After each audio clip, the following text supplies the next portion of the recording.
ಪ್ರಿಯರಾದವರೇ, ಯೇಸುವಿನ ನಾಮದಲ್ಲಿ ನಿಮ್ಮನ್ನು ವಂದಿಸುತ್ತೇನೆ. ಒಂದು ತಿಂಗಳ ಕೊನೆಯ ದಿನದಲ್ಲಿ ಬಂದಿದ್ದೇವೆ.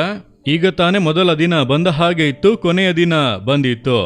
ಈ ತಿಂಗಳು ಪೂರ್ತಿ ದೇವರು ನಿಮಗೆ ಒಳ್ಳೆಯವರಾಗಿ ಇದ್ದರಾ?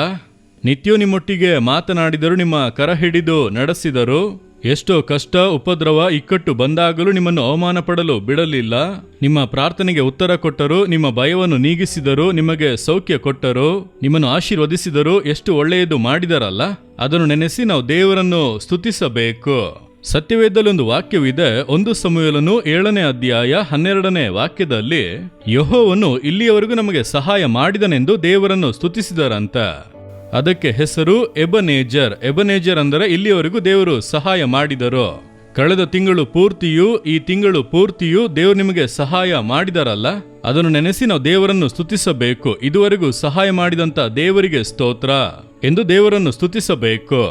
ನೀವು ಈ ತಿಂಗಳಿನಲ್ಲಿ 1ನೇ ತಾರೀಕಿನಿಂದ ನಡೆದ ಘಟನೆಗಳನ್ನು ಒಂದು ಪೇಪರ್ನಲ್ಲಿ ಬರೆದು ನೋಡಿರಿ.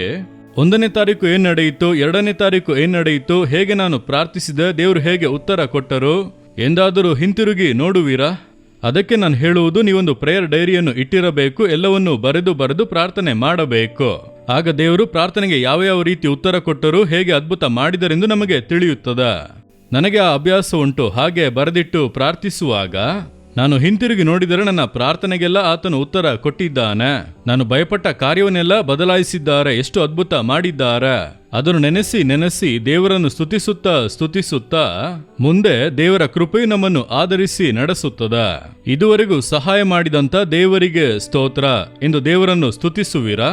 ನಿಮ್ಮ ಕುಟುಂಬದಲ್ಲಿ ಅದ್ಭುತ ಮಾಡಿದ್ದಾರೆ, ಮಕ್ಕಳ ವಿಷಯದಲ್ಲಿ ಅದ್ಭುತ ಮಾಡಿದ್ದಾರೆ, ಕೆಲಸದ ವಿಷಯ, ಬಿಸ್ನೆಸ್ ವಿಷಯ ಎಲ್ಲದರಲ್ಲೂ ಅದ್ಭುತ ಮಾಡಿದ್ದಾರೆ.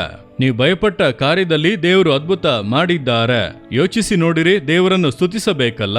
ಇದುವರೆಗೂ ನನಗೆ ಸಹಾಯ ಮಾಡಿದ ದೇವರೇ ನಿಮಗೆ ಸ್ತೋತ್ರ ಎಂದು ಸ್ತುತಿಸುವಿರಾ? ನೀವು ಕೃತಜ್ಞತೆಯಿಂದ ಸ್ತುತಿಸುತ್ತಾ ಬರುವ ಕಾಲದಲ್ಲಿ ಇದಕ್ಕಿಂತ ದೊಡ್ಡ ಕಾರ್ಯಗಳನ್ನು ದೇವರು ಮಾಡುವರು. ದೇವರನ್ನು ಸ್ತುತಿಸುವಿರಾ? ಇದುವರೆಗೂ ಸಹಾಯ ಮಾಡಿದಂತ ದೇವರೇ ನಿಮಗೆ ಸ್ತೋತ್ರ. ನನಗೆ, ನನ್ನ ಕುಟುಂಬಕ್ಕೆ ನೀವು ಮಾಡಿದಂತ ಸಹಾಯಗಳು ಹೇರಾಳ. ನಿಮಗೆ ವಂದನೆ. ನನ್ನ ವೈಯಕ್ತಿಕ ಜೀವಿತದಲ್ಲಿ ಸಹಾಯ ಮಾಡಿದಿರಿ, ಕುಟುಂಬದಲ್ಲಿ, ಕೆಲಸದಲ್ಲಿ, ಬಿಸ್ನೆಸ್ನಲ್ಲಿ, ಸೇವೆಯಲ್ಲಿ, ಎಲ್ಲಾ ಕಾರ್ಯದಲ್ಲೂ ಸಹಾಯ ಮಾಡಿದಿರಿ, ಜಯ ಕೊಟ್ಟಿರಿ, ಪ್ರಾರ್ಥನೆಗೆ ಉತ್ತರ ಕೊಟ್ಟಿರಿ. ನಿಮಗೆ ವಂದನೆ. ಸ್ತೋತ್ರ. ಮನಸ್ಸಾರೆ ನಾನು ನಿಮ್ಮನ್ನು ಸ್ತುತಿಸುತ್ತೇನೆ, ವಂದನೆ ಸಲ್ಲಿಸುತ್ತೇನಪ್ಪ. ಯೇಸು ಕ್ರಿಸ್ತನ ನಾಮದಲ್ಲಿ ಸ್ತೋತ್ರ ಬಲಿಗಳನ್ನು ಅರ್ಪಿಸುತ್ತೇನೆ ತಂದೆಯೇ. ಆಮೇನ್. ಜೀಸಸ್ ರಿದೀಮ್ ಕನ್ನಡ ಯೂಟ್ಯೂಬ್ ಚಾನಲ್ ಅನ್ನು ಸಬ್ಸ್ಕ್ರೈಬ್ ಮಾಡಿ. ಸಬ್ಸ್ಕ್ರೈಬ್ ಬಟನ್ ಕ್ಲಿಕ್ ಮಾಡಿ ಮತ್ತು ಬೆಲ್ ಬಟನ್ ಒತ್ತಿ. ಅನುದಿನ ಕಾರ್ಯಕ್ರಮದ ಮಾಹಿತಿ ಪಡೆಯಿರಿ.